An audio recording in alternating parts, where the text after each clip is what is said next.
what do we do with Drawlab coins? Why do we have these?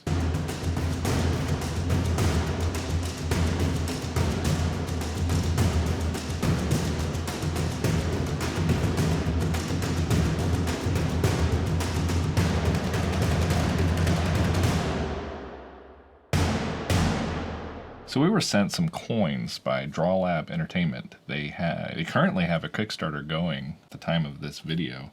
Mm-hmm. So we actually have a bunch of their coins. So I'm excited to see what they sent us. I haven't been allowed to look at them because I'm not a very good actress.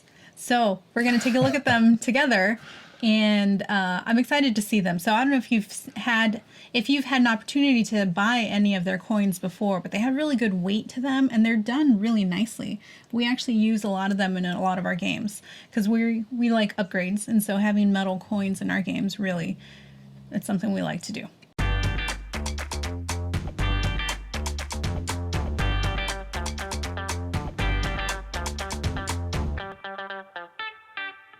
For games that I enjoy playing a lot, or that I wish that I could play a lot, I like upgrading them. You know, from inserts to playmats, adding miniatures if they don't have miniatures already, and certainly coins. I don't like cardboard coins. The biggest problem I have with cardboard coins is they shed. They shed all over the place. They do. They leave a lot of dust. Because, you know, when you pop them out, they have, you know, they're unfinished on the edges. I wonder if anyone finishes their cardboard coins. Like if you just put a clear coat on the edge, it would eliminate that. It's a lot of work, though. That's a lot of work. Yeah, but, you know, I mean, coins, by their very nature in a game, are going to be handled a lot, which is why we have a lot of Drawlab's coins already. You know, I think the first time we saw them wasn't through Kickstarter, it was actually at Gen Con. Right, and then we just bought a smattering of coins with no idea what to do with them. All right, so the first set that we've got is the Forged Cultist set, which I'm pretty sure is Cthulhu. I mean, it's got a lot of eyeballs. Yeah, which is kind of cool. But the tentacles make me think Cthulhu, you know, and the cultists, it's a whole Cthulhu thing, the mind control. But the eyes, they remind me of, like, beholders. I mean, I like them. They're just sort of dark and mysterious. I really like the eyeballs. Yeah, we don't have a lot of Cthulhu games. I'm not particularly a fan of Cthulhu games. I like the mythos of Cthulhu, but I think the games that are centered around it, they tend to be lazy. Yeah. I haven't played any of them, so I don't really know. That's because we don't get any of them. Like, we own every single Pandemic except The Rise of Cthulhu. I don't know, it just makes me sort of think like mummies and like Second Sight. And... Well, I mean, you could use this in Clank, Curse of the Mummy. Yeah. The Mummy's Curse, if you wanted to. Yeah. I would just drop them into that expansion if I had this set. Because in Clank you use, I mean, you just have single coins. No, you've got 1s, 5s, and 10s. You just have to remember, because one of the things about Drawlab coins is there's a set of them, or multiple versions of what's called units, and they actually have the numbers on them. And then we have a lot of those. The rest of the coins don't. Right, but there's a pretty good change in size and color, so they're pretty easy to tell apart. I mean, you may need to have them out for reference and know, okay, that's our 1, that's our 3, that's our 5. Right. I mean, you just have to make it clear to your players. Right. Right from the beginning, you know. So. Yeah. No, yeah, I think a mummy game or some monster game. This is a very nice set. I like the size of them. It makes me wish that Horrified had currency. There's no currency in Horrified, is there? No, there's tokens, but there's no. Yeah. The adventure coin, the adventure potions, not adventure coins, but the adventure potions is a little bit different from what they've typically had. These are, I mean, they're health potions and mana potions. Now, we don't play D&D. We don't actively play any type of RPG, tabletop RPG. We're going to start with our kids, but currently we don't. However, I mean, these are still useful in plenty of games that we have, right? The first thing that pops out to me is Harry Potter. You have potions in Harry Potter. You have potions in Harry Potter. Yeah, you can use them there. I mean, they may get a little cumbersome because you're putting them on your card, but these are really cool. I would use these. Yeah, this is probably a set that I would get. Although, I mean, what are you doing with an empty bottle? I mean, I know in most games where we have potions, once you've used the potion, you just toss it back into the bank, right? It's like, I don't know. Keep track of how many potions we've used. In the event of a tie, person with the most empty bottles wins the game. Because Hey, you know that works in college. there is a there is a trend with games that if there is a tie, here's the tiebreaker. If that tiebreaker isn't done, here's the next tiebreaker. If you're still tied, then everybody wins. We don't do that. You know, there's got to be tiebreaker after tiebreaker after tiebreaker. Someone has to win. Yeah. Anyway, adventure potions. I like them. They're not coins, but I like them. So next up we have Planet. Ooh. Oh, this one's cute. It's got like a little, why can't I think of what that's Shuttle. Oh, shuttle. Yes, the space shuttle. Yeah. These, they're oblong. I guess they're supposed to represent the typical orbits that planets take. You know, they're more of an ellipse around their star. However, these remind me of the pressed coins. The pressed yes, pennies that's that what you it made get. me think of too. Yeah, so they're like pressed pennies. Yeah. So, but they're heavier than pressed pennies, so that's good. So this one has like constellations and the Milky Way on it. You could use this for like Race for the Galaxy. Mm-hmm. Or you have credits in Terraforming Mars. But that even the credits, the mega credits, are kept track of with cubes. On your little board. I don't know that I would want to change that. Mm-hmm. But this reminds me of the golden record that's on the Voyager spacecraft. Mm-hmm. Yeah, I'll probably end up getting them just to drop them into Race for the Galaxy because we play that game so much. But yeah, I do like this because it makes me think like if we visited, you know, NASA someplace, like it would be a commemorative coin. Yeah, I mean it's done very well. You know, it's got the picture of the Earthrise here. That's Very that's a iconic. classic picture. Here's an easy one: Norse Gods. How many games do we have based on Vikings? We have Jarl, Raiders of the North, the whole Raiders of the North Sea. Yeah. That's what this makes me think of. Except Raiders of the North Sea and most Shem Phillips games, they already have special coins. So, Oh yeah, they do have metal coins, don't they? Yeah. So I mean, I would instantly drop these into Raiders of the North Sea, except they already come with metal coins. So, and they're nice. I like the ones that come with them. So, but we do have many other Viking-based board games. You know what we have? What's that Viking game with the kids where you roll the ball? Oh, Valley of the Vikings. Yeah, right? yeah. But, Yeah. So I'm pretty sure that has coins, or does it just have victory points? Well, yeah. I mean, it has victory tokens because I mean that's because you steal them. You steal them. Yeah. You can So steal them. you put them in each other's, or that you put it in your boat, and then you can take them. Yeah, I mean, I've never really upgraded our kids' games, but Valley of the Vikings is a great game. But like I said, we have so many Viking games, I'll probably just end up getting multiple sets of these. And that's kind of the way I am with whenever these Drawlab Kickstarters come out, is even if I don't have a game in mind for the coins, if I like the coins, I get them. And then they just go into a drawer, and then when the time comes and the game comes out, like, you know, perhaps the game that these are made for just doesn't exist in my collection yet. And then once I finally play, I was like, oh, that would be perfect for that. You know, maybe I'll come around and maybe I'll get some Cthulhu games. Maybe they're the best games that I've never played, you know. We do have a little box with multiple compartments, like where you would put your bolts and stuff in, just full of coins. Yeah. For that purpose. You know, we bust out a game doesn't have coins, and we're like, oh, I bet we have something that fits this theme. Mm-hmm. And then we usually end up having to order more coins, I think. Well, because we have sort of test. Well, as we run out of coins, Drawlab just ends up having another Kickstarter, and then we just stock up on coins again. So, yeah, it works out. Forged Dwarven. Now, these are really cool. Mm-hmm. So, like, even the shape, I really like. So, one of these has an anvil on it, and then a helmet on the other side, which actually makes me think of, it makes me think of the armor. Oh, the armor from The Mandalorian. Not that has anything to do with the game, but that's what it makes me think of. And I bet there's not a very good Mandalorian board game out there yet. Yet. There's Monopoly. No. No. Oh, you can switch all of your Monopoly money for coins. That would make an interesting game. You know how many coins you would have? That'd be so but you'd be like obnoxious. Scrooge McDuck over in the just, corner like, just with your coins. Swimming in your coin.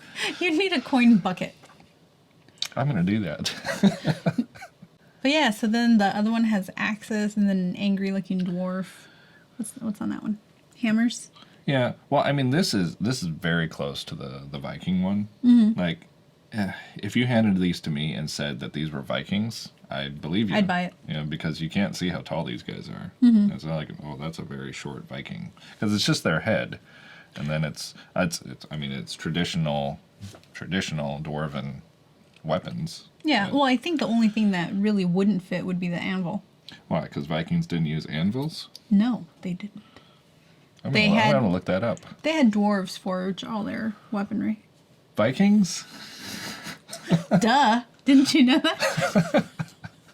But Vikings were real.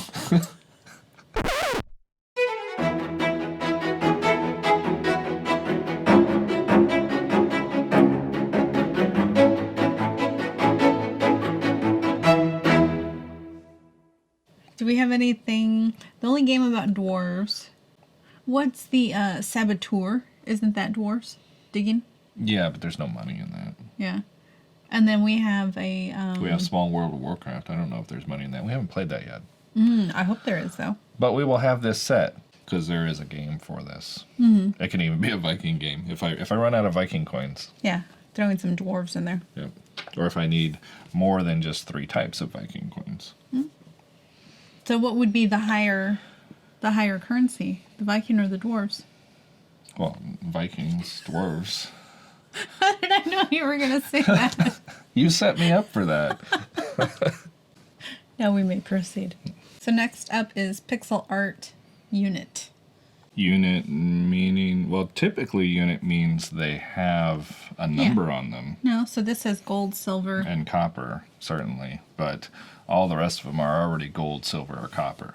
Which, I guess, I mean, I take it for granted that everybody knows the denominations of those, because I come from a D&D background, or Dungeons and Dragons background, and it's standard. You know, you've got copper, you've got silver, you've got gold, you've got platinum, and I take it for granted that everybody understands which one's more valuable than the other.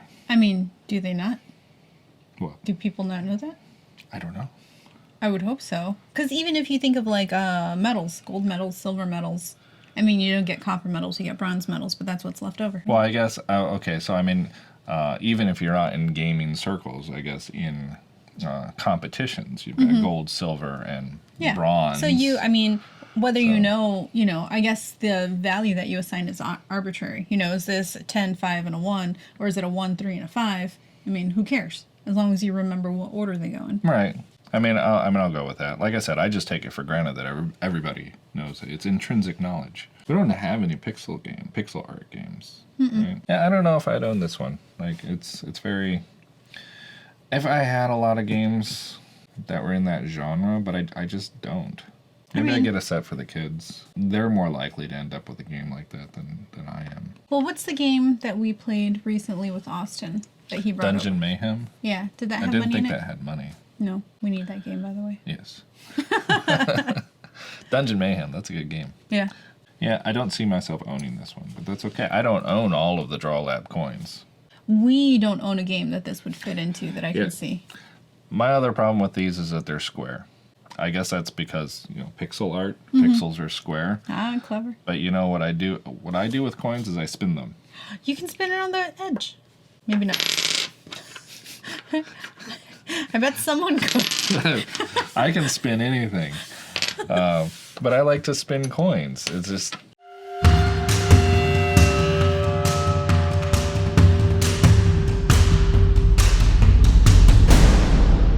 My other problem with the planet ones is these don't spin. What if you spin it on the fat side? Sort of. They don't spin. Spin the potion. No. It's like spin the bottle. Yeah. No, you have to kiss yourself. Oh, is it kissing? That's how you play spin the bottle? That's not how I played spin the bottle. Moving on. All right, so the next one is Forged Dragons. Yes. This is a very good set. Like this has Clank written all over it. Oh, yeah. It's Clank. It's all Clank. Oh, yeah, there's even an egg on this one. Yeah, because like if you've played Clank Legacy, spoiler alert, you actually interact with the dragon. Like the dragon becomes more of a persona.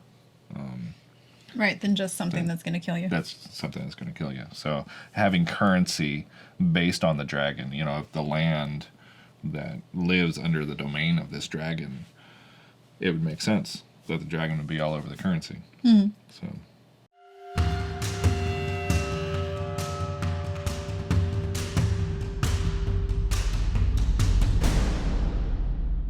Do we have any other game that's dragon based? I mean, there's the old games like Dragonfire and Dragonlance. Either way, I'm getting the dragon set just to use for Clank at a minimum. Weapons. Adventure weapons is what they're called. Oh. Yeah. No, this is really cool. I like the cutout in these. These are nice. These have heft to them.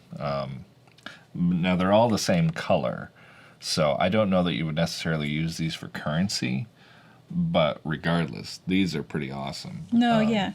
I really like the cutout is really unique. I really like that. I just like the weight of them. You know, I mean the spinning ability of these things. Oh, it kind of looks like the Alliance symbol. Yeah. It's like spinning my ring. You know, it's like spinning a very big ring. There's so much weight on these things. It's so stable. You got it almost on the axis of the hammer. Or I guess, what is it? It's not a hammer. It's a hammer. Yeah. It's a maul.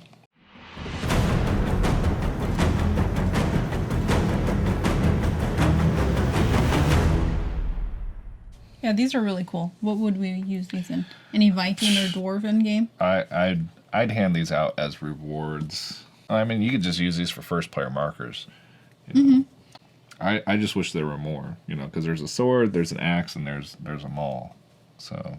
Well, what else would you want? Like a bow? I don't know. I mean, that would be cool. So, like D&D, if you're equipping a piece of armor, or sorry, a weapon, then you'd be like, "Here's my weapon." Yeah, and if there's any game that I have that's in this era, and it doesn't have a first player marker, it's getting one of these. I mean, these I like them. I like them a lot. Well, it actually says stuff. Yeah, and you can read it. Drino 340. What? I don't know. That's what it says. This one says Valor Margolis. No, it does not. Yeah, you're Is that what it right. says? No, it doesn't say that. Adventure weapons. I'm just getting it very easily. I have no idea what I'm going to do with them other than first player markers. But, yeah, totally getting them. The last one that we have is Atlantis. Now, these have weird little cutouts. Yeah, like Asian coins, so you can hold them on your belt. Yeah, but then this one's an A and this is just a notch. Well, this is like a key. I don't know why they have cutouts, but they do. I don't know what I'd use these for. We do have ocean games. Like we have a shipwreck game that we've never played, which probably has coins. So that would be cool, because then you could pretend like, you know, you found this treasure. I mean, these can be like, well, I mean, the gold ones can be almost like doubloons or something like that for any type of pirate game. I mean, of the three, I like that one the best. Yeah, I don't- I like the gold one. Yeah, which I don't. I mean, can you buy just a single denomination? You have to buy the whole set, right? Yeah, you get the whole set. Maybe if I had more Atlantis themes or underwater themed things. What is there? There's a game, Underwater Cities, right? Well, I mean, we don't have it. I've never played it, but I think it exists. Anyway, if you've never purchased Drawlab Entertainment coins before, they are outstanding quality. Like if you found this quality of coins in any of your games, you'd be, well, one, it probably a deluxe edition, and you'd be blown away by their quality. Because, like I said, like with Raiders of the North Sea, it comes with coins in it, and I like them, but the quality of these coins are better than those. I just wouldn't replace them because it's already metal Right, coins. it already has coins. The only thing I would caution you, though, with replacing your cardboard coins with metal coins is it does make the game a lot heavier. Well, yeah. If you're a stacker, if you stack games, it'll start crushing the ones below it. You're also going to need coin bags because, you know, most things don't come with it. And they don't send bags, do they? I mean, they send plastic bags, but not like cloth bags. Yeah. Which you probably will want if you're going to put them in with your game. Well, that was our review of these coins. Let us know which ones you ended up buying. or what, if you have game suggestions for us, because we're going to end up with all these coins anyway, please let us know in the comments. We can probably find it in our collection, or it may be a game that we need. So let us know. And if there's a good Cthulhu game out there, let me know. Yes, let's convert him. So simple game to solve.